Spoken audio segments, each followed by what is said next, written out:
সংগ্রাম টিভি, সংবাদ বিনোদন সারাক্ষণ। তো সংগ্রাম টিভির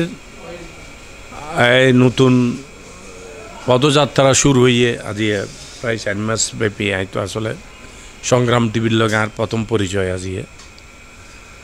তো বাংলাদেশের রাজনীতির প্রেক্ষাপট এবং আন্দোলন সংগ্রামের সমগ্র বিষয়ে তো আপনারা সবাই অবগত আছেন। মিডিয়া এবং প্রেস মিডিয়া বাংলাদেশে কিছুদিন পূর্ব রাষ্ট্রীয় নিয়ন্ত্রণে এটা পরিচালিত হইত। আমরা লড়াই করেছি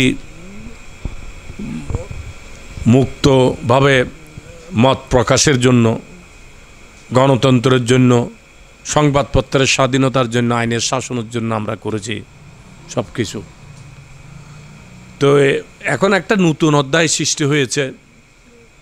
যারা গণতন্ত্রকে হত্যাকারীরা পালিয়েছে, আমরা চাই যে উদ্দেশ্য নিয়ে আমরা এই সংগ্রামে দীর্ঘ 16-17 বছর নির্যাতিত, নিপীড়ন, অত্যাচার, জেল জুলুম শিকার এগুলো সহ্য করেছি এবং জুলাই আগস্টে হাজারো হাজারো অকাতরে মানুষ শহীদ হয়েছে, ছাত্র জনতা।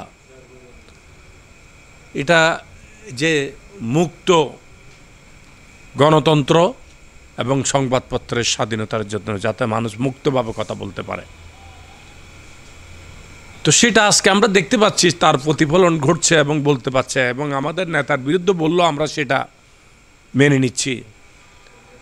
তো এটা যাতে অব্যাহত থাকে এবং বাংলাদেশের গণতান্ত্রিক সংগ্রামে আগামী দিনের নির্বাচন, যে নির্বাচনের জন্য মানুষ রক্ত দিয়েছে, একটি নিরপেক্ষ সুষ্ঠু নির্বাচনের জন্য মানুষ রক্ত দিয়েছে, নির্বাচন যাতে যত দ্রুত সম্ভব একটা নিরপেক্ষ নির্বাচন করা যায়, সেই ব্যাপারে আপনারাও আপনাদের মতামত আপনাদের এই নতুন চ্যানেলের মধ্য দিয়ে আপনারা তুলে ধরবেন।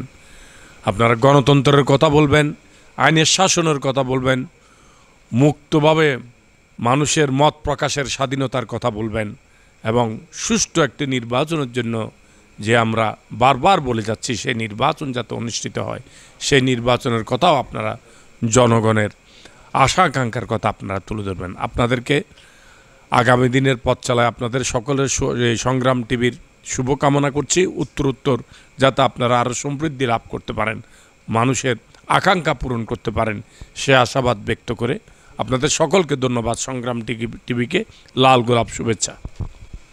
চট্টগ্রাম মহানগর বিএনপির সফল বিপ্লবী সাবেক সাধারণ সম্পাদক সদস্য সচিব জনাব আবুল হাশেম বক্কর, আপনাকে সংগ্রাম টিভির পক্ষ থেকে অসংখ্য ধন্যবাদ। ধন্যবাদ আপনাদেরকেও, সংগ্রাম টিভির সবাইকে আপনাদেরকে ধন্যবাদ, অসংখ্য ধন্যবাদ। আসসালামু আলাইকুম।